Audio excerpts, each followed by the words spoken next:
I'm Hannah. And I'm Matt Hannah. And this is Horror Hour with the Hannahs, where we break down the scares before they break you. And today, we are talking about a movie that is really breaking a lot of people down. We are talking about the new horror film, Obsession. Yeah, which we got to see early at the Overlook Film Festival in New Orleans a bunch of weeks ago. So we were ahead of the curve, and then we recently saw it again here in Philadelphia. Yes. So we saw it basically twice in early screenings. I could go for a third, frankly. So let's jump right in and do some background. Sure. Sound good? Okay. So this film is written, directed, and edited by Curry Barker, starring Michael Johnston and Indy Navarrete. The back-of-the-box description is a man buys a supernatural toy that grants him his wish for his childhood friend Nikki to fall in love with him, resulting in horrifying consequences. So, written, directed, and edited by Curry Barker. Of YouTube fame. I know you're going to talk about that a little bit, right? Yes. So, Were you familiar with who Curry Barker was? I was familiar with The Chair, which I haven't seen, and I've heard the name. I always just assumed he was related to Clive, and I'm not even sure if that's true. I don't know. Okay, cool. About that, Chief. So that's probably wrong then. He was part of the sketch comedy duo That's a Bad Idea. It was him and Cooper Tomlinson, who is in this film. And they were a duo that would make short comedy and some short horror films on YouTube. In 2023, he made The Chair. So he directed and wrote the horror short The Chair and uploaded it to YouTube. And that popped off. And so film producer James Harris of T-Shot Productions was impressed by The Chair and reached out to him to adapt the short into a feature, and Curry pitched him Obsession instead. Interesting. I looked it up. They're not related. I wouldn't think so. Yep. But I was too nervous to give a definitive answer without any sort of research. So, yeah, he kind of was already popping in both the comedy and horror spaces, essentially. He also did, in 2024, Milk and Cereal. I've heard that's good too. A full... People consider that, like, his feature debut, but, like, it wasn't a full-length film, and it was only uploaded to YouTube, which, like, still counts, but this is his, like, big... First break. real, yeah. While this did have funding, it had very little funding. This is kind of crazy how great this movie is on this budget, and it just goes to show that, like, you can make amazing art with constraints. Guess what? Some would argue you must have constraints to make amazing art. And I think that is valid. So why don't you guess how much money... They gave him $1 million. Budget estimates range between $750,000 and $1 million. Okay, I was on the high end. Yeah. And then it debuted at TIFF last year, and it was picked up by Focus Features for distribution for $15 million after a bidding war, including A24 and Neon, but Focus got it. Okay. I didn't realize that. And That's Blumhouse cool. was one of the other distributors that kind of ended up throwing money in for distribution. You gotta love that. Good for Curry. I know, that's crazy.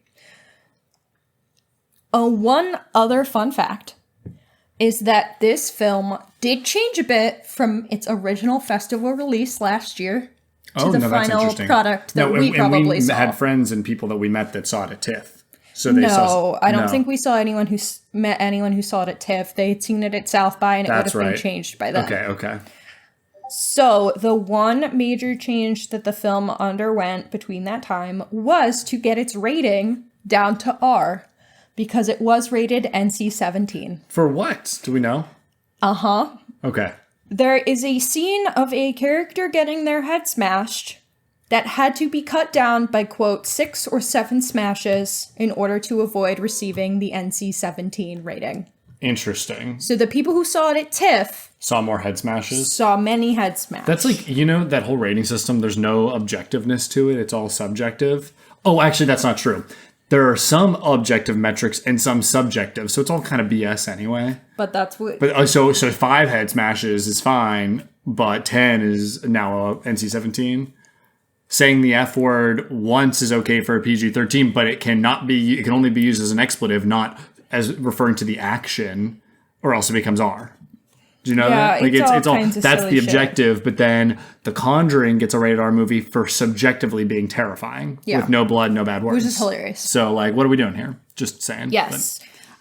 But I still think that regardless of how many we got, this movie was great. And I also think I do think it was good that they took them out, obviously, because it's really hard to distribute when you have a fucking NC-17. Yeah. You can't do it. I just want to know, I want a written understanding from the ratings board of how many head smashes is too many. Where's the cutoff? Well, I think where do we draw the line? The particular violence associated with it, but I was thinking we'll get there. What's it called? What's Barbarian? There's a bunch of head smashes in Barbarian. How many? Where do we draw the line? It's very different, and also this goes on longer than that did, and is much more graphic. Fine, I would argue, but because I really want to just get into talking about this movie, so I'm kind of gonna like speed run my background. We did ask on social media though, as our like social prompt for this week, who is your favorite comedian turned horror director? And I bet people are gonna start saying Curry Barker. Yeah. After this, people being more... if you're saying comedian, somebody's going to say Peele, right? Yeah, so we got 2 answers. Okay. Across the board. Only 2. Which were obviously Zach Kreger and Jordan Peele. No Ben Stiller. What horror has that man made? Oh, I guess that he was involved with... people were considering what's the Severance to be horror, and he's like heavily involved with that. Yeah. So I kind of thought that maybe that was one that... Yeah, no. Yeah, don't sass me. I know what I'm talking about. Just saying, he was in discussion before. No, when that first show came every single person said Kreger or Peele to the point where people just stopped commenting because, like, what else are you gonna say? Bad poll. I know, my bad. It just felt like the right fit. Mm-hmm. I did like 2 comments that I'm gonna share since everyone said the same thing. Like, I'm not gonna read all of them. Movie Postmortem Podcast, though, I liked their answer. They said, for me, it's Jordan Peele because of Nope. No slander to his other films, but Nope was the one that blew me away. Nope also blew me away. I like all of his films, but I'm glad to hear someone else say it for once. I knew you would like that, so I wanted to share it. And then something else that I liked. The Substance Pod said, it's hard between the big 2. In our opinion, Jordan Peele makes better horror movies in all caps, and Zach Kreger makes better horror movies. Okay. Which if we're going to get corny with it, that's fine. I think that's a fair distinction. I think that's fine. Zach Kreger makes a scarier, classically horror film. It's funny because we're talking about these 2, and there's only 5 movies between the 2. I shouldn't say only. That's really it's still a lot, but yeah, like there's a lot more coming, hopefully, from them. Oh, I hope, yeah. Okay, so let's get more into our experience with this film. Sure. That's what everyone wants to hear anyway. We saw this, like we said, at Overlook Film Festival. And it was the opening night film. It was the very first thing. Yeah, it was the very first thing we saw. Yeah, the very first film of the festival. And we were seated with some people who had already seen it at South by, and they had a lot of praise for it. So we kind of went in with pretty high expectations. Crowded theater. It was packed. Not crowded, full theater. Like we were seated upstairs. It's a big theater too. Yeah, it was kind of wild. And so I think there was like a lot of excitement when this started. Definitely. A lot of high expectations from all that. Do you feel with the film being set up so highly for you that it met expectations? That's a good question. I don't want to say no. I think maybe I was a little overhyped on it.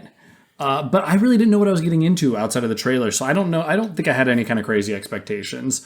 People were saying it was going to be like terrifying. And I was like, this doesn't seem like the kind of movie that's supposed to be terrifying. So I don't know if I believe you. So I think I went in with normal expectations. And I thought it was good. Okay. I went in also thinking it would be really terrifying. And I do think it's terrifying, but in a different way that I was led to believe that it would be. And we will get into that. I think it is going to be scarier inherently for a woman than a man, most likely. Because I do think this is combating a lot of issues between heteronormative relationships between Definitely. a man and a woman. Yeah, I think there's some interesting themes about codependency as well. And Which that would relate to anybody, but Yeah. specifically, I think there's a lot about women's autonomy and Definitely. like control over your body. and like men's expectations placed upon women. And Yeah. like, I think that we'll get to it, but our main character is, our protagonist is not a good person. Yeah. And I think they're really good at playing what seems like a good person. Yeah. And so I do think as a woman, it's probably going to feel scarier because of that. But it wasn't the type of scary I thought it would be. It wasn't what I expected, but I really, really liked it. And then getting to watch it again just really cemented to me how impressive I found this film. And so I'm really excited to talk about it. I'll say this was also, we saw 14 movies at the festival. You can go listen to our whole podcast talking about it. There were two others. Well, there were multiple others that I ended up thinking I liked better than this, but there were two that really hit hard for me. And that was Hokum, which we talked about, that I found to be much scarier and I kind of just had a more fun time with. And then I can't think of the name of it. The one that's got picked up for distribution. Help me. Japanese. Never After Dark. Never After Dark.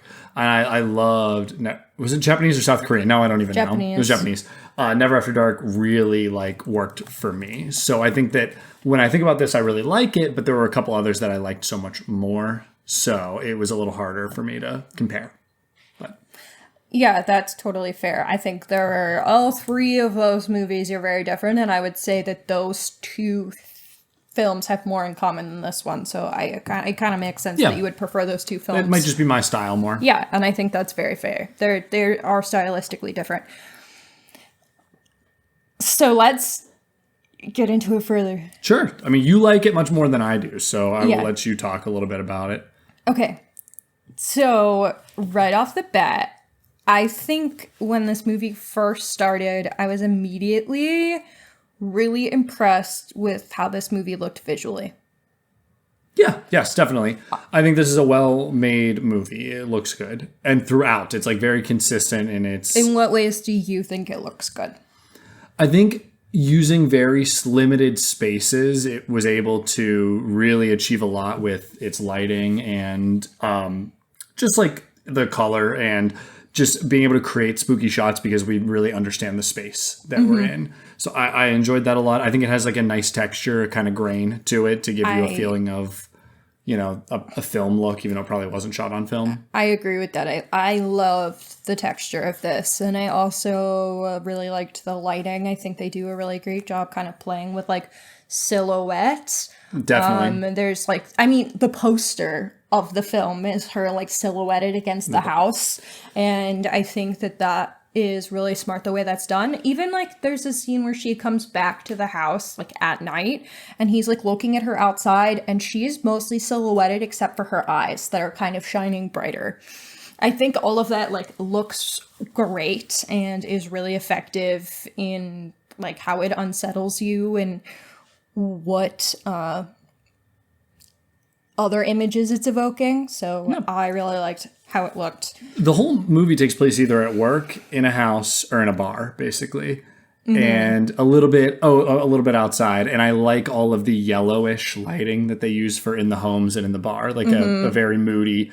It didn't feel like it was being shot in a studio. Yeah. So. I agree. Yeah. It feels real. Which is a complaint I have a lot. Yeah. I totally agree with that. I also really liked the sound design of this film. I think this sound design in the score rocks. Yeah, I do remember second viewing that hitting much more. I thought that the use of sound in the music was very interesting. Like the spooky score we'll go with. And I think there's like some really cool moments where it just like halts. Like the sound will be doing something and then just It like just stops. Very suddenly Uses silence stops really well. and uses silence or uses like a different style of music in the score kind of picks up instead. I really liked that.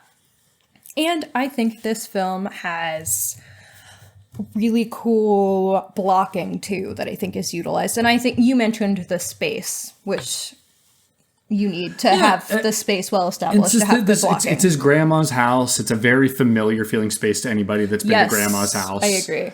Like, for real, it really has. I wasn't sure what city they were in. I think they talked about it at some point. But they're clearly like in the suburbs outside of a city. They're kind of working a dead end job, trying to get into college maybe, or art school for the one character. So I felt that it was very relatable in that. It like kind of felt like, going out out with your friends and going to trivia, right? That's the big thing, going out to trivia after your dead end job in your hometown. It almost seems like it even seems like Ian, his buddy, lives in his parents' house. He does, yeah. Yeah, and it's like very much like parents' house. Like, come on over. Mom says we can use the pool table. Yeah. So there's some relatability, I think, for our generation of that. I agree with that a lot. I feel like, and with that, the friend dynamics are set up really well. Like, this friend group and how they operate amongst each other. Oh, Ian is such a douche from the beginning. You know who Ian is immediately. Yeah. You know that guy immediately. I feel like he's both a good friend and also a douchebag. Well, later on, maybe not as good of a friend, but there are moments of where I'm like, no, I kind of get what he's going for. But yes, he's a douchebag. I think he's a douchebag.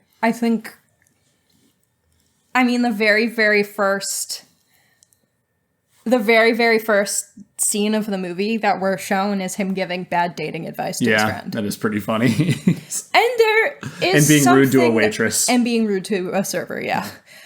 I think that there is something to some of the advice that he gives. Like, he's like, just ask her on a date. Like, what are you doing? Mm-hmm. But then he's also saying, like, call her names that embarrassed her in school. Like, mock her. That'll do it. Don't ever share your feelings with a woman. Like, he's clearly Ian is very much sabotaging. And also just maybe not actually as good with women as he thinks he is. Probably that, too. Yeah, so, like, I feel like that's really set up, and I feel like I also just, like, get the vibe. I think they set up Nikki really well, too. As this, like, she just seems like... Go ahead. I'll tell you what I think after. I'm trying to, like, think of where you are going. What I would say is we know very little of who Nikki really is. That's where I was going to go. But what we do see of her, I feel like what they do with her style plays a big part in, like, how we view her as a character. Like, she's in, like, that large, relaxed jean jacket. She's got, like, this, like, trendy but indie style to her. She is giving money to homeless people. She is calling her friend, like, making sure that he's mentally okay. I think that, like, we do see her as kind of, like, a kind, cool girl. No, she's a manic pixie dream girl. Yeah. That's the word. It may be not as over the top as some that we've seen. I don't think but very much we are seeing her through the lens of Bear. And we're seeing what he wants to see and how he sees her. And how she's like the girl next door, manic pixie dream girl, forbidden love kind of character. Which I'm sure everyone has felt that. At least all the men in the audience have a Nikki in their life. Or have had a Nikki in their life. And it's... I could, like, see that, and I was like, I get it. She's the cool girl, She is the cool girl. She's the, like, she's the... And I only have guy friends kind of girl. And they put her in cool tones, too, in the beginning of it. When she is Nikki, she is in cool tones. She's in that jean jacket. Yeah. And if you notice, this is, like, a super praise for the costume department. The rest of the movie, she's in warmer colors or in outfits that replicate Bear's. My question is, did we ever see the real Nikki, or is it really just tainted by Bear's thoughts of her? Because we obviously don't see the real Nikki once she is possessed, or whatever you would call it. But I don't even believe she never really had her own autonomy or agency throughout the film. So I don't even know if she was cool or not. We're seeing what Bear version wants of to her. see. And I think we're seeing she's just a girl. Fair. She doesn't have to be anything, but... It was just something I thought about while watching, was it's like, oh, they make you, like, fall in love with her the way that Bear does, because it's like this unobtainable person. And I think from the beginning, you almost feel like, okay, well, this isn't going to work out, Bear. But there's this hope. She kind of keeps him dragging on a little bit. I don't see that. I don't agree. Well, in his head, again, we're seeing it from his perspective. Yeah, you don't see that's it at true. all where like there's like this level of, oh, maybe she does, and he's too much of a coward to say anything. But she So- literally... Okay, She does give him the opportunity. I know. let's talk about that later. Sure. Okay, that's fine. Yeah, wait till we're spoiling. On that, though, like I mentioned, I really like the costuming of the movie. I think it's really, like... It's not in your face, like it's normal people outfits, but I actually think it's super deliberate. I actually found the costumes designer on TikTok. Her name is Blair James at Blair00111, and she posted a few videos about like That's cool. her inspo for the costuming. And she talked a lot about, again, how she put Nikki in, when Nikki is Nikki, in cool tones, like the slouchy jean jacket. And then when Nikki is not Nikki, she shows up in a red dress that feels completely out of style from the first version of her that we Yes, see. definitely. And then throughout the film, she's either wearing like shades of red and like darker colors that are either like, again, like the reds, or she's wearing colors to replicate and copy Sarah.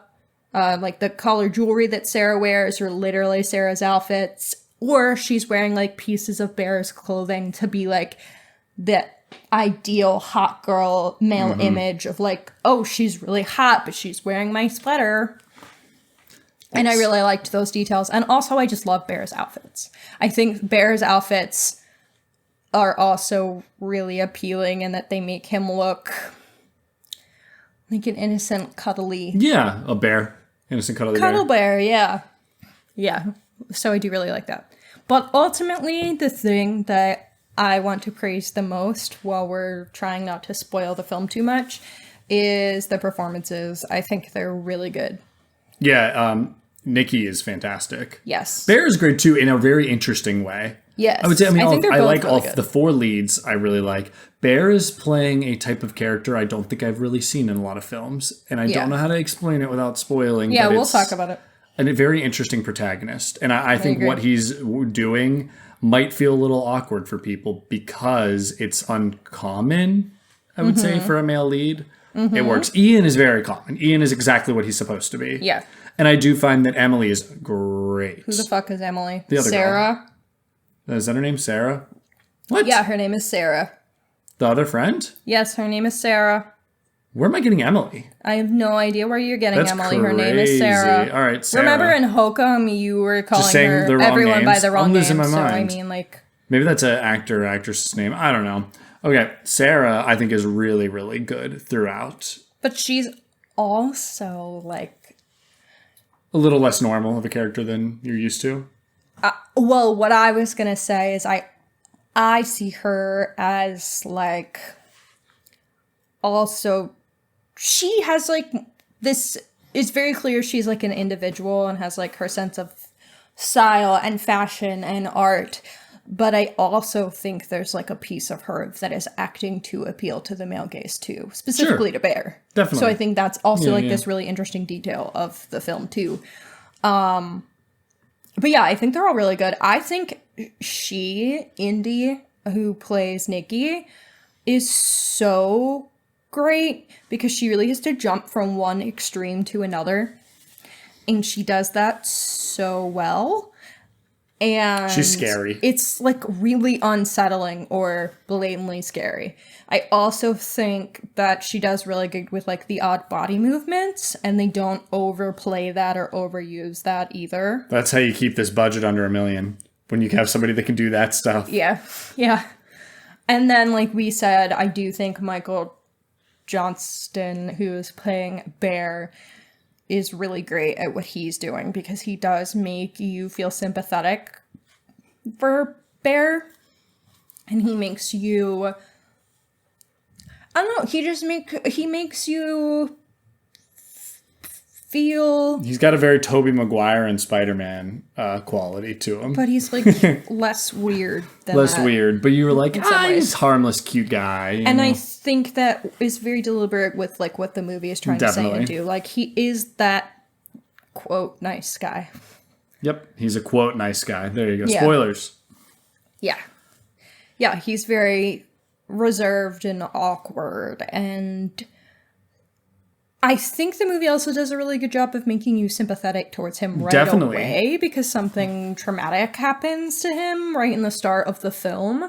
So it gives you kind of this reason to care about what happens to him and feel for him more than you might otherwise. I think because you see the whole movie through his lens also, and because he's, I don't want to call him pathetic, but is kind of this like reserved person, you already are going to side with him even when he's in the wrong. And I think that's kind of part of it, is eventually you have to not side with him. Well, and I feel like for me, like when the film started, I was like, oh, I relate to this person. I have an anxiety disorder. I get it, brochacho. Socializing is hard.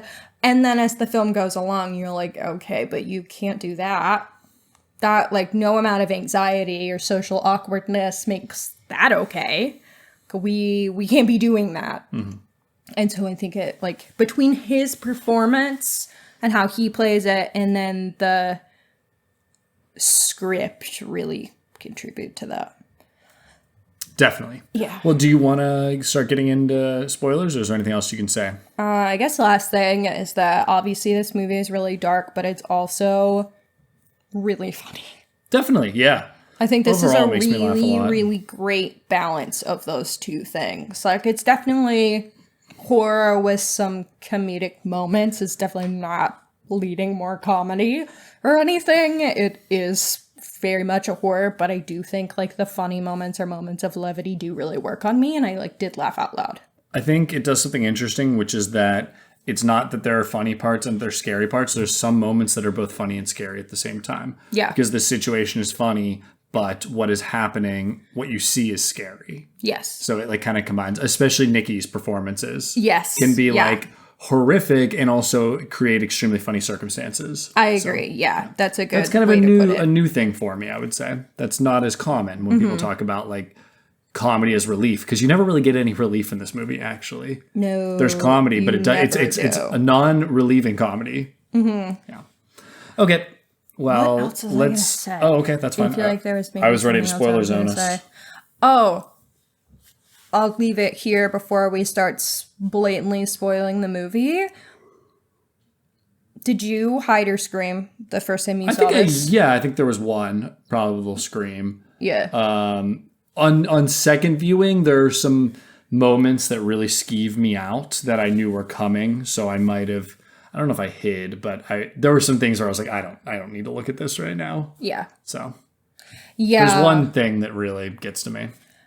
And do you feel like that got to you because of personal life circumstances? Yes, yeah, definitely. Right now? Okay, yeah. We can get into that later if we want to. Yeah, that's fine. What I will say is content warning for pet death, because some people really can't handle that, and you're going to see it. Not like it happening, but it happened. Yeah. And it was really tough for us in our current life circumstances. Okay, well, do you want a spoiler zone? What I will just add is I screamed out loud, like obnoxiously, because this movie, it wasn't the type of scary where I felt like I needed to keep hiding. So I let my guard down, and then something happened that I was like, oh, fuck. And I screamed real loud, and the people we were with had seen it, and they were waiting for the scene, and so they kept glancing at me, and I was like, stop looking at me. And then I got to the point where the thing happened, and I screamed out loud, and then they were beaming because I was scared. It was really funny. Shout out Dylan. Shout out Dylan. Slasher review. Yeah. And everyone with us, but Dylan's the only one getting a tag right now. Yeah. And shout out Dylan. Brian also, I was watching, but he was being more covert about it, I think. Yeah. Chris doesn't need a shout out. He's famous. Chris wasn't. No shout out. Chris was in the row in front of us, so. Oh, true. Big fat cult. I'll shout him out. Yeah. All right. Okay. Cool. So let's. Now I kept saying spoiler zones. Now let's get into the spoiler zone. Starting now. Now we're entering the spoiler zone. Ladies and gentlemen, welcome to the spoiler zone. After this point, you're going to hear some things that you might not want to hear. All right, 15-second summaries. Okay. I don't have my phone ready. I never do because I'm too busy trying to remember that we're in the spoiler zone and say what I want to say, and then boom, there it is. All right, it's up. Okay. You ready? 3, 2, 1, go. Man makes wish on supernatural toy that friend will be in love with him, and friend is possessed-ish, and like, so she's not really in love with him, but like some entity that's in her is like obsessed with him, and it's really unsettling, and he is taking advantage of that and doesn't stop it. Yes, that's definitely true. Are you ready? Mm-hmm. 3, 2, 1, go. Yeah, so he makes a wish so that she falls in love with him, but then she's way too in love with him, and she's really clingy, and he just wants to kind of do his own thing, you know? Like, he's kind of go out there and live his life, and she's just a pain in the ass, and then she puts his cat into a sandwich. Oh my god. Yeah. Oh my god. Not the sandwich! Nikki's the bad guy in the movie. Didn't you know? Like, Bear was just trying to live his life, and she was all up his ass and everything, okay? Okay, because some idiots on the internet are saying that? Like, allegedly been that's commenting incredible. on. I think that's an X thing. That cannot be a real thing. Conservatives don't watch movies. What do you mean? No, apparently on X people are saying that. So one of our mutuals, if you're on Sis, X still, get off X. Film Sis made a video about it. That's to be like, you guys are dumb. And I commented if people didn't realize that Nikki is 100% the victim of this movie, I quite literally can't process your existence. This is not someone worth arguing with. It's a grift. It has to be a grift. I just have to say. But it's funny for me to joke about. Well, my comment was, I quite literally can't process anyone not seeing Nikki as 100% the victim. And you had 554 likes? Yeah. Wow. That's crazy. Yeah. Glad you did it from the Horror Hour with the Hannah's account, too. Yeah. Smart. I have to think that's a grift and we just shouldn't even interact with it. It's like the same people saying that the Odyssey is woke. Whoa. It's woke because Helen's a black woman. And everyone's like, the Odyssey didn't happen. It's a poem. Like, shut up. Matt, you don't know that. It didn't happen. You don't know. And also, you don't actually watch movies. I know this. Conservatives don't watch movies. It's my theory. Or if they do, they don't actually interact with them in any meaningful way. They don't understand them, is what I No, would. for real. They watch the Melania movie. That's why they have to make this. So anyone that complains about that's actually doing a grift and is never actually going to see the movie. That movie made $0. Also, to be mad about the politicalness of any of Nolan's movies. And did you not watch his last movie that won an Oscar, was 3 hours long and made $1 billion? Yeah. That was also extremely political. Like, shut up. Yeah. It's nonsense. And and then Nolan also has some shaky politics in his other movies, kind of defending George Bush, in my opinion, in The Dark Knight a little bit. But, whatever. That's debatable. I go back and forth on that. We gotta move on. My whole point is people are insane and shut the fuck up. Yeah, cool. okay, Oh, no, we're gonna get a warning on TikTok for bullying again. Oh, no. Uh-oh. Which we got earlier in this episode for whatever reason. We talked about themes of yeah. So TikTok said you're gonna autonomy. That was crazy. What? Anyway, it's nonsense. Nikki's the victim, but it's funny for me to joke that she's the villain. So fair enough. No, I had to explain the joke. Damn it! X the everything. X the everything app. Damn it, Elon. Okay, cool. I'm gonna read the whole plot right now, but I did get a question here to ask if the movie was good. Yeah, we liked it. Any horror movies being filmed in Pittsburgh lately? Another question because I'm wearing my pirate shirt right now. Not that I know of, but one of the most important of all time. Really, two of the most important of all time were filmed there. So, you know. Silence of the Lambs. 3.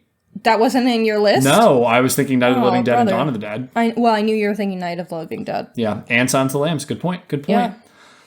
Okay. Silence of the Lambs was filmed on our college campus. Yes, it was. I graduated in the building where they filmed the cage scene. Yes.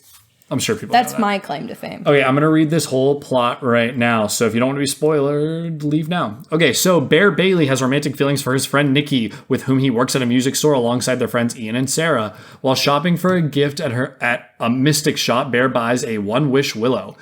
After Bear drops her off at her house, Nikki asks him if he likes her, which he denies out of fear. Frustrated with himself, Bear uses the one-wish willow, wishing for Nikki to love him more than anyone in the world. Nikki reappears and asks to sleep at Bear's house, revealing her estranged father is dying of cancer. In Bear's bed, she kisses him, but abruptly screams and distances herself before snapping back.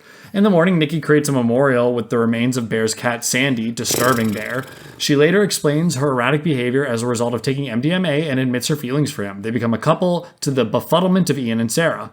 At a restaurant, Bear receives a call from Ian, who tells him that Nikki expressed disinterest in Bear before they got together and lied about her father's cancer. Upon being confronted, Nikki becomes upset until Bear promises not to mention it again.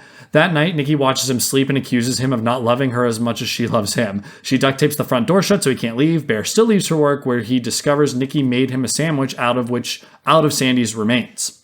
Bear calls one Wish Willow's customer support, hoping to alter his wish. The voice on the other end says the wish will expire when Bear and Nikki die.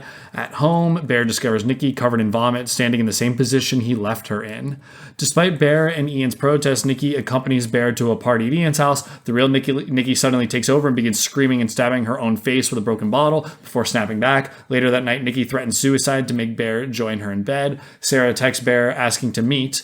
While Bear attempts to leave, a lucid Nikki claims her obsessive persona is asleep and pleads with Bear to kill her before her obsessive side wakes up. Bear refuses, saying, would you rather die than be with me? In her car, Sarah reveals Ian and Nikki were in a casual relationship for years before hinting at her own attraction to Bear. Nikki then appears and repeatedly slams Sarah's head into a brick against the steering wheel, killing her. Nikki reminds Bear that this is what he wished for and instructs him to go home while she disposes of Sarah's body. Bear buys another One Wish Willow from the Mystic Shop but is unable to use it. He explains everything to Ian and begs him to undo the wish on his behalf. Ian, in disbelief, wishes for $1 billion. Cash immediately rains from the ceiling. Bear returns home with another One Wish Willow to ask Nikki to reverse his wish. He sees Sarah's nude, mangled corpse before Nikki appear wearing her clothing and threatens Bear and herself at gunpoint. Ian arrives to celebrate his newfound wealth, but Nikki immediately shoots him dead with a gun. Bear locks himself in the bathroom with the gun and deliberates shooting himself, ultimately choosing to swallow the oxycodone that killed Sandy, his cat. He seemingly changes his mind and attempts to make himself vomit, but before he can do so, Nikki uses the final One Wish Willow. You hear it snap, and then Bear emerges from the bathroom and kisses Nikki before overdosing and dying. Heartbroken, Nikki prepares to shoot herself, but the real her regains control and starts screaming upon seeing the carnage around her. And then the movie plays music and it ends. Ooh. Cool. So Real tough, bro. That's the whole movie. That's a lot. Yes. A lot. It is a lot. Okay. Oh my goodness. Yeah, all right, give me a second. So you get us started. What do we got to talk about? Okay, I have a lot of thoughts on that. Okay, first, do you know who was the One Wish Willow customer support person? Was it Curry Barker? Yeah. Oh, that's funny. He was really funny. That makes sense. Yeah. Another detail that I wanted to mention, we talked earlier when we were spoiler-free-ish, that the costuming is really deliberate. And one detail that I really loved is after Nikki kills Sarah and is supposed to have disposed of Sarah, Bear comes in and Sarah's naked body's there, and Nikki is wearing her dress and has drawn all of Sarah's tattoos and on her in you marker. and I didn't notice the tattoos the first time, Nope. and then the second time I leaned over in the theater, I broke code, and I was like, oh my god, she drew on her tattoos. Yeah. I didn't realize. I was like, that's hilarious, because Crazy. he was like, oh, well, he likes Sarah, or Emily, as I was about to call her again. Yeah, Sarah. And so I need to look like her. And I was cracking up at that. Yeah. The lengths that this woman goes really cracks me up. And the whole idea of like trying to change herself for him because she loves him so much is very interesting. Well, especially because like he wished for this. What we had mentioned earlier that was really tough for us was the Sandy stuff. Because he literally walks in the room and there is his dead cat on the floor. With vomit coming out of its mouth or foam after it ate a bunch of pills. And it was really hard. Yeah, that was really, really tough because our cat had just passed away when we watched it the second time. This movie was trying to fuck with my hot button points because not only did it have a deceased cat, it also had Nikki talking about her father with cancer.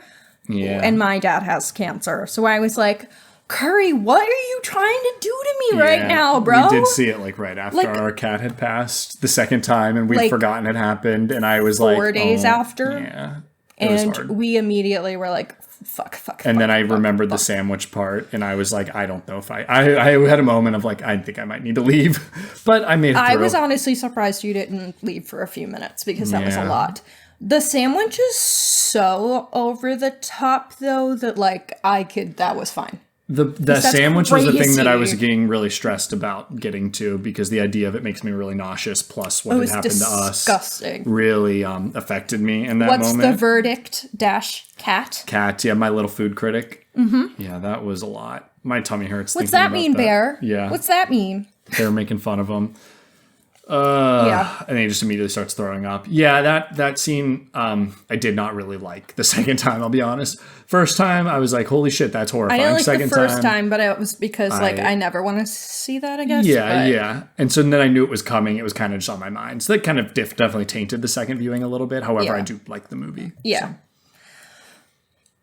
Oh my god. Okay. Yeah. So a lot of trigger points in there. Yes. I really agree. don't. It's funny, like you see people die on screen. It's okay. I really don't like seeing pets die on screen, and I understand why it needed to happen in this. And I think it's fine.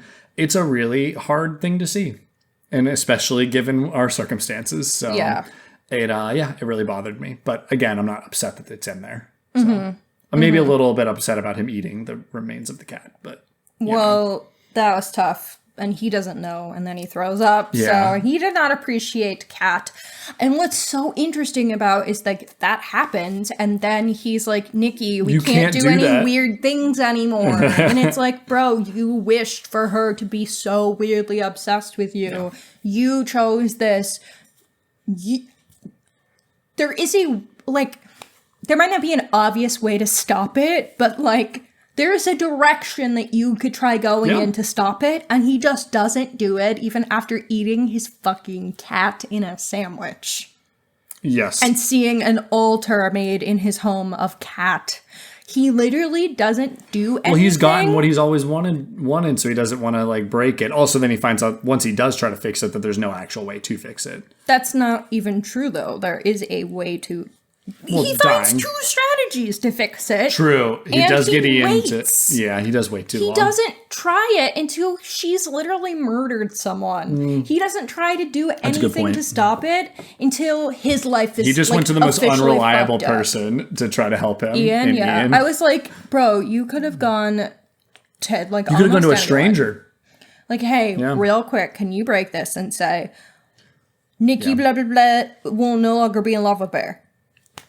You know, I was also thinking this is kind of messed up. A fix for this is he could have early on given her one before anything bad happened, before she started getting crazy, and be But like, that's not what he wanted. wish that I'm as in love with you as you are with me, and then they would be happy ever after. But the thing normal. was, is like, that's not what he wanted. He wanted Her to love him, and he This- could love her to whatever degree he wanted. he wanted this fake version of her and felt fine with whatever those consequences were because he knows that she is suffering. Definitely. I mean, and then she literally tells him, and his response is, what's so bad about loving me? That was such an interesting moment because specifically that happens when she's asleep and Nikki is awake. Whatever possessed Nikki is, possessed Nikki is awake. Real Nikki currently is asleep, and she's like, "Please kill me." And he says, "Would you rather die? Like, what's so bad about loving me?" And it's like this really interesting thing because, like, yes, you are the bad guy in this situation, but also I really feel for him to be like, "Wow, you'd rather die than be with me." I know it's him being manipulative. But there is a level of like vulnerability that's going on, and I think I do feel for him because of the cat That's from the beginning. what I think is really interesting because, again, like the movie starts and I see him as like this person with such deep social anxiety and anxiety as a human being who like doesn't know how to communicate with people because he's so anxious, and then he has this really traumatic thing happen. Sarah was there for him the whole time. Just saying. Yeah. I love which is that the whole moment. thing. I was like, I want But, them to be together. So did everybody in the theater. Yeah. But so, like, I think you do have this inherent sympathy for him for a time. And even at that point, you're like, Bear, what the fuck are you doing? And so I've kind of, like, lost a lot of the sympathy. And so when he says that, I have, like, so many mixed feelings come up because there's this piece of me that's like, that's so sad that you feel so unlovable.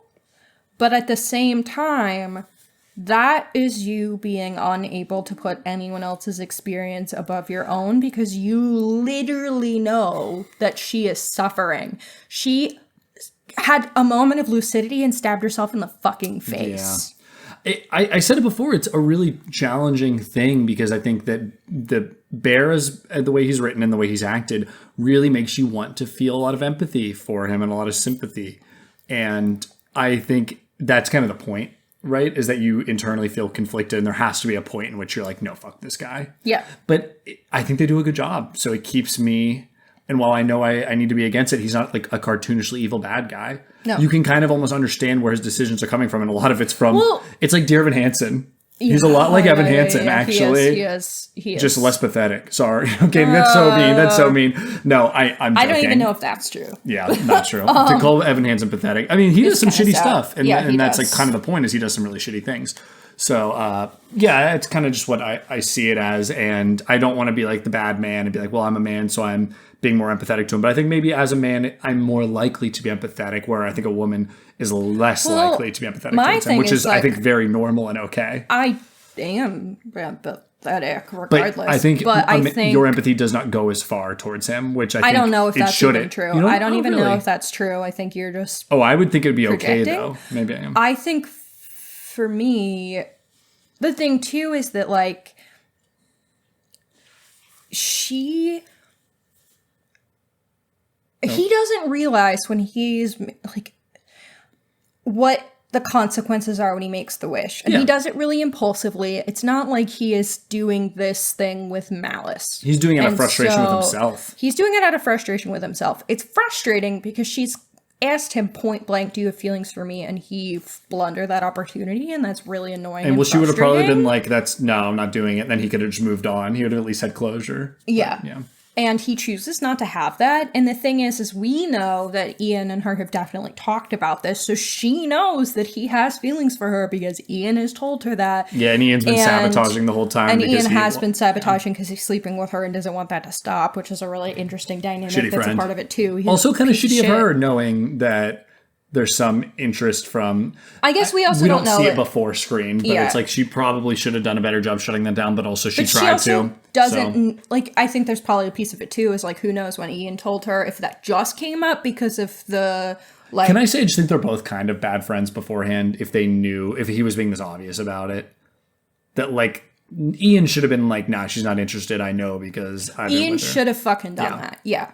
And then I think for her, Nikki doesn't really owe him anything. No. But. And I also think, like, she's not doing anything that makes her, like, not a bad friend or anything. Like, she is actively being supportive of him the way she can. The most supportive is Sarah during the whole cat thing. And that's an also interesting dynamic because she is They force him to go to stupid trivia when he's in this, like, and he's not even strong or brave enough to be like, no, I can't come because, like, my cat died horrifically and traumatically, and they just make him come anyway. And then Sarah's like, why the hell are you here, basically? I don't think she says that, but it's kind of implied because no one else told her.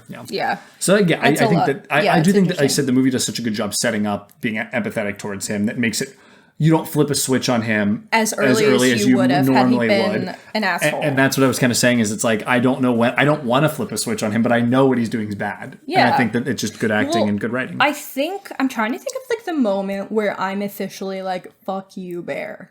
It's probably got to be when he says, is it really that bad loving me? Or whatever. I think if you haven't switched by then, that has to be the moment where you're like, what the fuck? But even then I said, him saying that is so sad for him too. So you're just it's a perfect, like, 50-50 at that moment of, like, well, no, I'm saying that line is 50-50. Like, you are horrible, but also, oh no, buddy, and it's bad. It's just like, it's babe, really you need impressive. to go to therapy. Like, come on, be so for real. Like, I'm trying to think of... I think for me, it's really interesting, too, to have this added dynamic of Ian being like, people are worried you're taking advantage of her because something's wrong with her. And so I think when that's happening, I am like, yeah, bro, this is fucked up. People around you are noticing something's wrong with her. But then you find out later that Ian might only be doing that because he's annoyed that he doesn't have his buddy, his friends with benefits anymore. I know, but at the same time, people at the party can tell. It's fucking obvious that she needs fucking help. Yes. Yeah. So, yeah, it's just, it's a lot. I think overall, the film is really, like, pushing these questions about like what is consent in this situation and like women's agency and incel culture. Like all of these things are really I think definitely here. like an incel culture. I wouldn't call him full on that yet, but it's like kind of the makings of that stereotype of a person. Baby incel for sure. Definitely.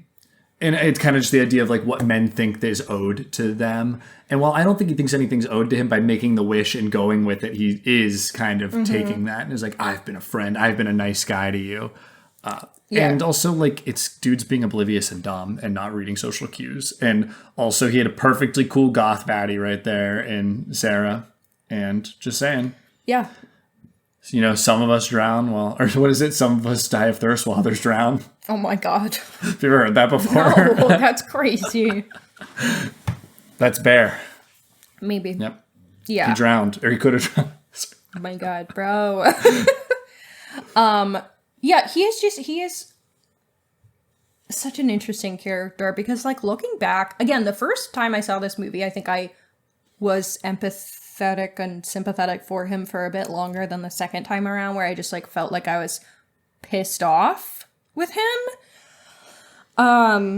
Because then you like think back on it when she is having like the very first moment where she's like, I had a panic attack. And he's just like, okay. I was taking MDMA because that's what he thought. Well, he's just kind of like, okay, you're freaking out. I'm going to sleep on the floor. And so he immediately is like, something's wrong with this bitch. And I don't really know how to handle it. So I'm just not going to handle it. Taking advantage of the situation. And I'm going to take advantage of the situation because now that she's obsessed with me, I'm just going to take it. Yeah. Then there is a point in which he's like, I don't want any more of this, but it's too far gone. Yeah. Yeah. So. Yeah. It's so fucked. Yeah, it's just so fucked up overall. Like, she's literally telling him, I'm possessed. It's not real. Kill me. And what's so bad about loving me? And the fact that he's just so willing to put his insecurities and his wants above her everything. Yeah. Very man of him. Yeah. Right? Am I right? Am I right, guys? Yeah. And he doesn't try and do anything about it until she's literally murdered someone. And even then... Murdered his new love interest. He bases his attempts at a follow-up wish around himself. He's not doing it for her. It isn't let her return to her normal self. But it's let her only like me as a friend. Mm-hmm. Even that language is so focused about him. It's not about her restoring her agency. It's him sparing himself. And I think that says a lot about him. Also, someone in the comments earlier pointed out that his name being Bear is really funny. Can you explain that to me? Because I'm not seeing it. Would you prefer to be alone in the woods with one man or a bear? Oh, I totally forgot about that. And like all women choose the bear. We talked about that at work, and I was like, well, what kind of bear? All right, are we talking a polar bear? Because you take the man over a polar bear. And that was my debate. At least it's quick that way, not this. I guess that's true. I don't know. Grizzly bear, no. Black bear, yes. I think that's a really fun detail. Yeah. Yeah, I love that detail. Something else I wanted to share. I saw a review by our buddy Peyton. Who's seen it a bunch of times. He's watched it the last 3 days. Like, homie is in this movie. He love it. Almost as much as he loves Trap. Passionately. I don't think he loves anything more than he loves Trap. And that's why we love him. Passionately. It's Peyton_JB on Instagram. I don't know what his TikTok is. Sorry. Probably something similar. But his Letterboxd review, I will share. He says, the film is a damning critique of the way stories that are often framed romantically portray men who don't see a women's agency as an obstacle in pursuit of having her. Or who see women's agency as an obstacle in the pursuit of having her. Bear would choose having Nikki over everything, including her agency, because he doesn't view that as a part of who she is. And that is why she ceases to be the person he likes at the beginning of the film once he makes the wish. Her agency is something that, from his perspective, is standing in the way. The film uses jump scares in a unique way to illustrate this, where a romantic scene with a needle drop is interrupted by the reminder of what Bear robbed Nikki of to get to that point. That made me a little ill on the inside with what he said there about, like, we, as men, and like how it's portrayed in movies, like the agency is an obstacle. That's crazy. And but when I never thought about it that way. So I'm happy you spread that, because it's the idea that when you take that away from them, they're no longer the person you actually liked, because us dumb idiot brain, big brain, or small brain men don't see their choices and their agency as part of their personality. And that's like kind of, I'm not saying I do, but that, I know, that You're is, I generalizing think for I'm men. generalizing for how it's portrayed in films. And I think how people are, is that we are, and like, that's just a ooga booga brain, maybe a little bit, but caveman brain. We're not like seeing that without the agency, it doesn't make them who they are. So sorry if I just rephrased what Peyton said, but worse, but I just needed to voice it my way, because I think that's fair. really interesting. Yeah. So. I was just like kind of looking at what our mutuals, how they rated the movie compared to us, specifically compared to you. And I just happened to see that he had seen the movie like 40 times in the last 3 days, aka every day in the last 3 days. And I was just like, okay, what's he think? I have another And I thought loved it. about the Yeah. agency. I didn't even think about this. I'm feeling so dumb right now. All of her character traits before she changes are all related to her free will and her agency. Hey, give me $20, taking the $20, running over and giving it to the homeless guy. Like that whole thing. Like that's like an active choice she's making to help someone. And just her weird quirkiness, kind of her Yeah. manic pixie dream girl status, as I was calling her earlier.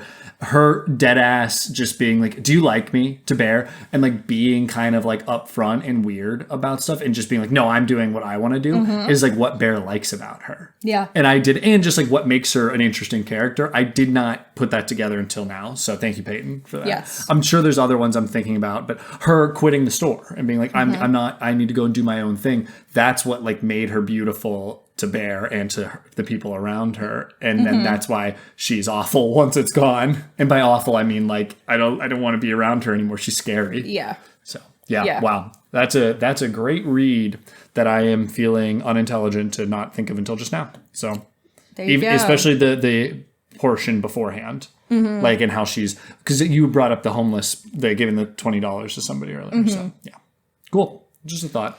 Yeah. I was gonna say something. Oh, I'm sorry. I went all over the place. No, it's okay. And just It's even how me she being reacts to dumb. like Sandy and calling Bear, and like the calling him at night and they talk on the phone. There's like a level of choice there, and that's like when she's sweet and cool. When the choice is gone, she's no longer like an interesting person. So yeah, that's cool. Yeah. It is a very smart movie, and I feel like the first time I saw it, I was just so, I don't know, I obviously was processing, but I didn't pick up on like the details super well the first time around. And so watching it the second time and really processing all of the small details that add up together, I think makes this movie so smart, and so much smarter than I think I originally gave it credit I for. agree. Yeah, I think so as well. I got to read more people's reviews of it. I think it's a really, really well done movie, definitely. especially thinking of it again, like as a woman, Definitely. and how men treat women and are so willing to eliminate our agency and our wants and desires for what they want. Definitely. I think, and outside of that main theme, this is maybe a little looser of a theme. It is kind of about, if you take away the actual obsession part, the or possession part, Yeah. there is an idea of people changing themselves for other people because they want them to be interested in them. Bear just refuses to communicate, whatever. But Nikki, in the possessed form, just completely changes her personality into something she's not, because she is going to do whatever she can to make Bear like her, including killing his other love interest, drawing on her tattoos, and wearing it. And I think that's something people do in real life. And I think in the social media age, it's even worse, of people like stalking, being like, oh, they're into this, let me, pretend like I am. Like, we even saw the drama, which was great. But their meet cute is very funny because he just looks up the book so he can go and hit on her talking about the book, which is cute then, but also kind of interesting. So Yeah. No, I agree. I mean, when I was in middle school, I had a crush on a guy that really liked Nickelback when it wasn't cool to oh like my Nickelback. God. Did you start listening to Nickelback? Maybe. Hell yeah, brother. I'm trying to think of what I did. I what don't think that's a liked bad. for I don't you. think it's a bad thing though to get interested in something, or if there's something that a partner likes, to be like, I'm down.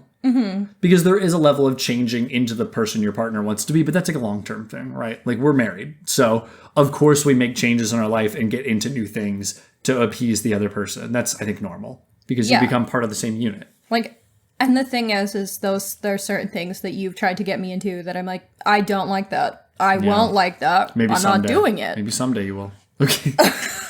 Skiing. I mean, how many years like has it skiing. been? I haven't figured it out Roller yet, certain coasters. things. Yeah, like I don't. I got you on enough other rides that I'm okay with it. So That's totally fair. Thank you for appreciating that. I did bring up a point about codependency earlier because I saw a lot of other people talk about that. I feel like that's not as strong of a theme as the other ones, but it is kind of just an interesting thought. It's similar to Together.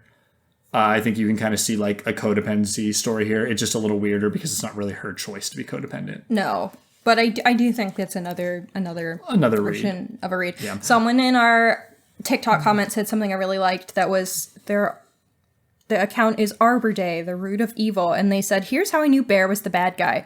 He could have just wished to be braver to ask her out." Oh, that's a great point. That's so funny. But she would have said no. But at least he would have had closure and then maybe found that Sarah was there for him. That's the thing is he doesn't care about her autonomy in the situation. No, he just thinks she's hot. He doesn't want to be rejected, so he eliminates the possibility of that, whether intentional or not. Oh, no, that's another good point about fear of rejection, especially in the modern day dating. Men are horrified of rejection, and women are terrified to reject men because some crazy man just might stab them. So, or in this case, some crazy man might possess you. That is obsession. like a thing you hear women talk about a lot. We all got to just get more normal. Men specifically, we got to just be more normal out here, okay? Get off social media, delete X the everything app. Maybe even, well, you got to have Instagram because it looks good. But get off the socials. Stop listening to manosphere people. Yeah, get out there. You got to honestly get good at facing rejection. You face rejection all through life. Just don't be creepy. And what's also being sad rejected about is okay. it, You just walk out. What's also sad about it is we don't know that Nikki would have rejected Well, she him. probably would have. But yeah, you're right. We don't know. We don't know. Yeah. She asks, like, she says, if I had a crush on a guy, you'd never know, which is kind of hint, hint, nudge, nudgy. Yeah. And then she says, like, do you like me? If you like me, now's the time to say it. And we don't know what the answer to that would have been. Yeah, you gotta. I can't believe he didn't fold. I would have folded. Absolutely no way I would have been like, what? No, like that was harder to fake. Like, I know, I'd have been like, and just be like, you know what? Yeah, maybe. I think you're hot, bro. Yeah. I really like spending time with you, and I think you're beautiful. I just would tell you, I would have never been at the point of practicing with the waitress. Just saying, that's crazy. I'd rather die than do that. Yeah. No. I had a funny comment. I feel like what Nikki is in this movie is what our pets are like when we leave our house. Have you ever thought about that? Yes, I know. If Norton, I was thinking that if our dog could tape the door so we don't leave, he totally would. I was thinking about like when we used to have the camera of him and we would leave. I swear he just stood there and stared at the door. It was so sad. Yeah. Now he sleeps, but yeah, Norton was maybe a little bit of a Nikki for a while and just stood there, waited for us to come back. So don't ever leave your home. Don't ever leave your pets. That's what this movie is saying. Norton does love us more than anything in the world, which is even sadder. I know. That does make me sad when you think about I started your pets. thinking about your pet sleeping and the pet inside them being like, kill me. I can't. I love you too much. Oh, brother. Like he's having his bad dreams probably about us leaving him somewhere. Those are his bad dreams. No, that's 100% what that dog's bad. I can't bear it. That's what that dog's bad dreams are. When he starts shaking and is sleeping, crying, it's 100% just us walking out the door. Yeah, like, it's so bad. Mommy went to work. I'm so scared. We treat our pets so well. This is how they act. I'm sorry. Yeah. He's a better boy about it now. But yeah, that was just my funny thought of him basically being like, I love you too much. Please, I can't handle you leaving. Yeah, it's funny. It's funny when you think about it from your pet's clingy dog's perspective. I like the idea of Norton duct taping the door. I love the idea of Norton duct taping the door. A person doing it because you've possessed her with obsession. That's fucked. That's fucked up. Not great. All right, that's all I really got to say about this movie. I mean, bro, we talked about what it meant for a really long time. Yeah, so let's get into some other stuff. Discussion. Yeah. Any favorite scenes or scariest scenes? Scariest scene was the face bashing when Nikki punches through the car window and bashes Sarah's face in. Definitely. Insane. And that's the scene that I screamed out loud in the theater when we first saw it at the premiere or preview. So whatever. I find that this movie's pretty unrelenting, upsetting to me throughout, which is funny because I'm fine with that sometimes. And I actually think I struggle to rate and understand this movie because I felt that throughout. Because you're so uncomfortable. Yeah, which is different. Usually I don't have a problem with that in horror. So my favorite scene is going to be anytime Ian is being a dumbass. So because that when he actually talks made about, you like kind of laugh and not want to it die made me inside. not. When he is talking about how he wakes up the morning of trivia and is rock hard and this is all he looks forward to and lives for every week, I was like, I get it, Ian. Yeah, all right, I understand. I knew you felt He's like, seen. Bear, I know your cat's dead, but and it was also you cannot, as Nikki out here, I cannot ruin trivia. This is more important than anything. Which Oh, that was so cracked me funny. up. I loved that too. Ian with that, and then also the I wish I had $1 billion.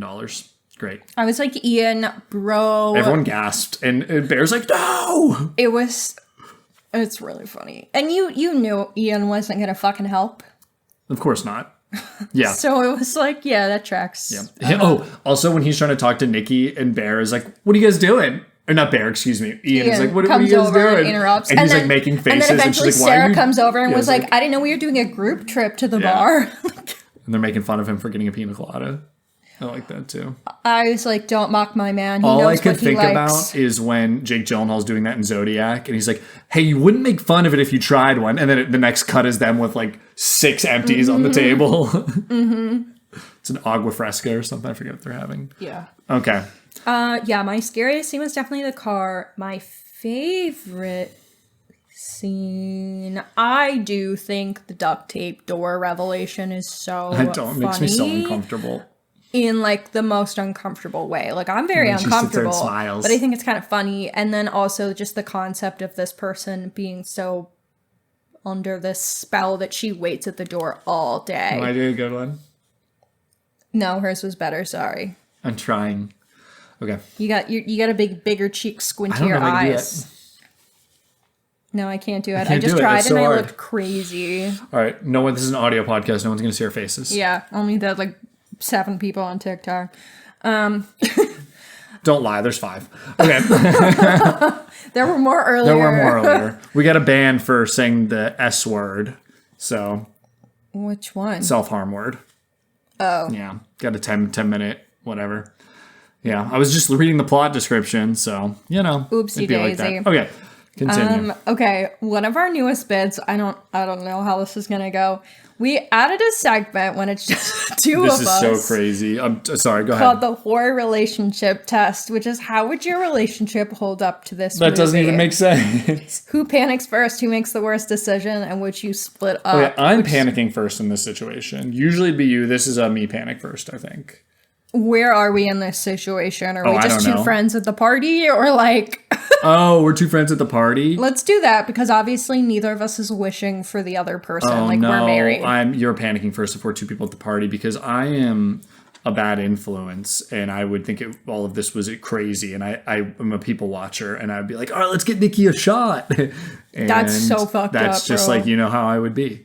That's Am I wrong so in fucked saying up. that? You can't say that. I just feel like that would be okay. If actually an abusive situation was happening, that's way different and I'd be out of there. But like, I feel like I would not be able to not laugh at this. At the story reading when she stands up and she's like, I think I'd have very been calm, laughing and my then ass pulling off. the chair back, you'd be I would have gone to pieces. Yeah. I don't know anyone. You know me. But so it's maybe when that's, she starts like smashing her face. Oh, that okay. it's Yeah, like, no, that's not what I'm saying. Let's get her a immediately shot. I'm talking about when she's being calling weird. for support.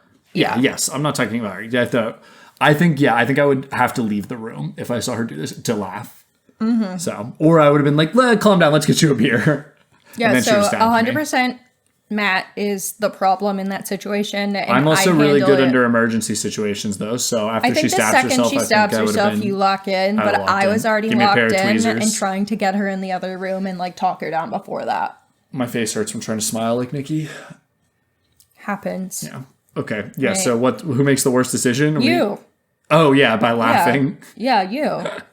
I'm laughing about it right now. Would we split up? Nah, we'd be okay. You'd be like, Matt, you can't laugh at people having a mental break. And I was like, I didn't know. And then we would split up because it would be me being like, I'm leaving my dumb husband in the other room. I will come provide emotional support. Oh, I thought we meant when we split up at the end. It was horror sin split up. I misunderstood. Okay. So, Oh no, like horror sense, like separating in where we are, My- going to different locations, not like breaking up. I have, all right, hot takes, because I have one. Okay. Everyone's going to kill me. I don't think this is in top 5 horror movies of the year so far. That's insane. Yep. I think I can name other top 5s. Go. I think Hokum, Never After Dark, Buddy. Never After Dark hasn't come out for most people. Oh, Doesn't well, count. it came out for me. Does not count if it does not have a wide Bone theatrical Temple. release. So you have Bone Temple Yeah. Oh, well, that's and bullshit. Hokum. Then. Oh, well, then I can't name it that way. Unless it was Never After Dark. They don't have they don't have theatrical Buddy doesn't releases either? yet. Okay, No. well, then never mind. I saw them, so I'm cool. If we're counting the ones I've seen so far this year, it's not in my top 5. Or it's 5, if that. Okay. Is that reasonable? That's a hot take. Yeah, that's a hot take. Yeah. Don't mess up my hot takes by trying to say mine don't count. I don't think this is a hot take. It's a hot take for me to say Never After Dark is better than Obsession. I don't know if that is. Oh, It's Leviticus, just a I think, very is better different too, type so. of movie, and some people agree that Leviticus is better. I think that one is going to be very based And off. Buddy is better. Buddy is a whole different. When is Buddy thing. coming out? I don't know if Buddy Buddy's- has distribution. Buddy's crazy. Everyone needs to see Buddy. So Okay. we'll see if the Backrooms is better. My hot take is that this is top 2, It's not a hot take. top 3 It's a cold take. possession stories of the 2020s. Okay. I can't even think about it that hard to know. Not that hot. Warm, maybe. I don't think it's Mine's that hot. hot. I don't have like a Mine's hot piping. take because everyone likes this movie and I like this movie. Yeah. Like, it's not that hot. Again, mine's piping. That's why I'm going with it. I'm brave. Braver than the troops. Did to put that talking out about there. it make it like you more? Or make Yeah, you like I would it say more? so. I think there are some things about it that I was missing in terms of its storytelling that I thought were there, but kind of, I wouldn't say went over my head. I just didn't take enough time to think about it because I was too busy being uncomfortable during the whole movie. And that's totally fair. Oh, small detail that I forgot to mention, which has to do with like the costuming, is when they're on their date and they've like barely been dating and she's wearing a We were beat. having a nice date. That was good. That was good, That was right? good. Yeah. When she's wearing a bee necklace for Bear. Yeah. I caught loved that. it. Yeah. Also, in that scene, she is wearing a gold necklace, and throughout the film, she's in silver and Sarah's in gold.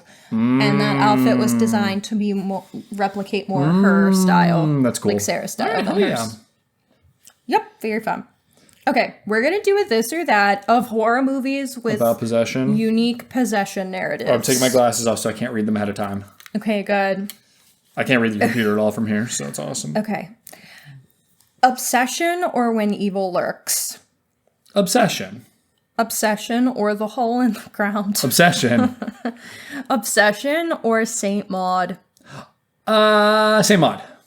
Obsession or Talk to Me? Tie.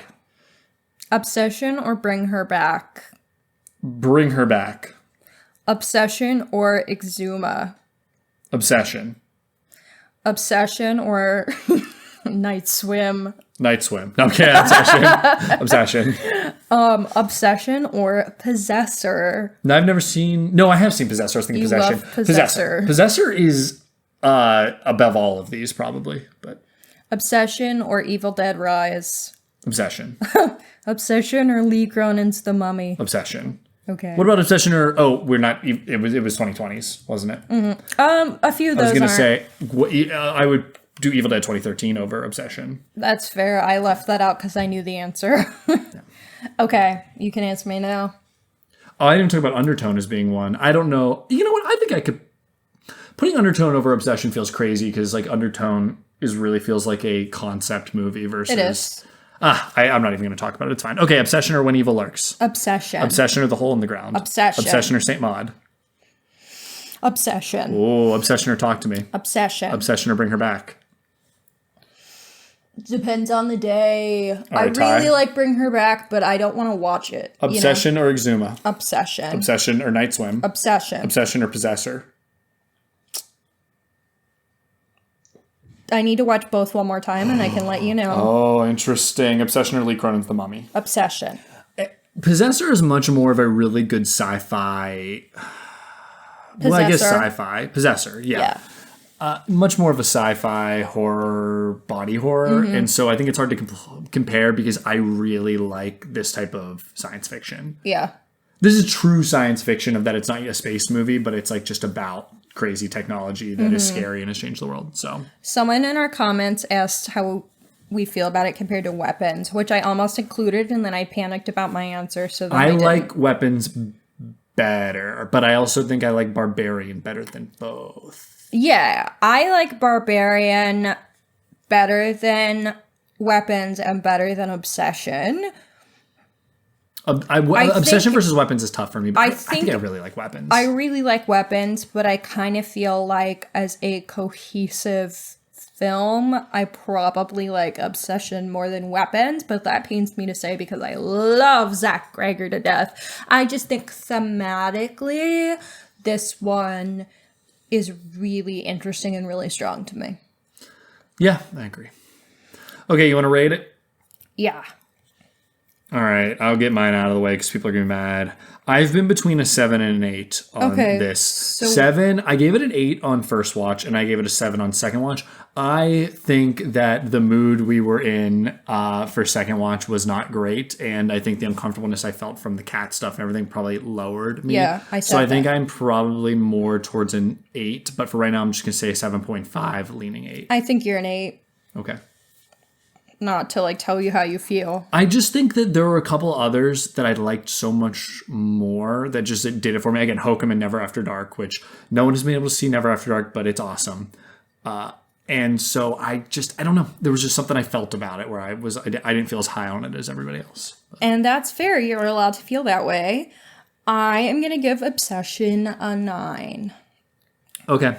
I like that. I think it's really strong. Really strong, and it's gonna top my list for the year for a while. You'll feel better because I will give it a +4 on the Dalton endorsement scale. For the folks at home who don't recall, the Dalton endorsement scale is a -5 to +5 scale where our scores reflect how much we recommend the film. Negative score indicates lack of endorsement, 0 is true neutral, and positive is obviously we liked the film, you should go see it. So Matt's giving it a 4, I'm gonna give it a +5? 5, nice, probably. Good for you. I got 2 questions from TikTok that I want to answer on the pod. So one from Aaron, who's here all the time, so thanks for being back, said, how would you respond to people that think Obsession is not scary, in quotes? I think those people are not worth having a conversation with. Because I hate when people are like, it's not even scary. Like, you know what if I get in your walls? You know? How about that? You know? What do you want? Like, okay, what do you want me to say? If you don't find it scary, that's fine. I think my reminder to those people would be that what is scary and what brings you fear and anxiety is completely subjective to you as a person. And I'm in your walls with something. Sure, yeah. Yeah, and I think I would also add that like different types of horror movies are achieving a different type of uncomfortable or scary or disgusting or whatever. Like they're not always seeking to elicit the same feeling, and I think this one might not be jumpy scary. It's not, except for like 1 or 2 places. But I think it's a scary movie. It made me feel uncomfortable throughout. But I think it's scary in a very different way. Yeah. Either way, yes, agreed. I'm more just saying it's like not even worth when someone says that. It's like, well, you're coming into this conversation from a place of uninterest in having a real discussion. So bye, see ya. I don't need to have a talk. You know, I'm not as nice as you. And my other one was we were getting a lot of comments about seeing the Backrooms and Passengers. And I am also very pumped. And we're seeing Passenger tomorrow. Yes, Passengers tomorrow. I got to edit a podcast episode tomorrow too. Yay. So I'm really pumped for Passenger tomorrow. I have no idea what to expect. No idea. And the Backrooms, I would have assumed weren't going to be good. I'm saying it like Backrooms plural. Wasn't going to be good. But it sounds like it's good. So I'm pumped. I don't know. The rumors are that it's like pretty damn cool is what I'm hearing. I'm excited. I think either way, it's a really cool achievement. So I am excited to get a chance to see it. I'm really, really hoping we get to see that one early, but near us, they haven't announced any early opportunities. So we'll see when we have. But yeah, luckily get to see Passenger guys. Nice and early. I don't know when it actually comes out, but it comes out, I think, this Thursday. Oh, so we're just seeing it a couple days early. But I'm gonna guess that means that it's not a piece of shit, because then we wouldn't get to see it that early because of embargo things. Yeah. Okay, that makes sense. So I'm kind of hopeful and excited for it. Yeah. So check back on the socials for a review of that. Please. All right, well, I think we can wrap it up here on the podcast end. Yeah. So, all right, I've been Matt Hanna. I'm Hannah. This is Horror of the Hannahs. Stay tuned And stay scared. Thank you for listening to Horror Hour with the Hannahs. Make sure to listen to future episodes on Spotify, Apple Podcasts, Amazon Music, or wherever else you can find podcasts. You can also find us on YouTube, where we post episodes and shorts. You can follow us at Horror Hour with the Hannahs on TikTok and Instagram, as well as at Horror Hour on Blue Sky for more content. If you like the podcast, please follow and leave a review on your favorite podcasting app. Happy hauntings!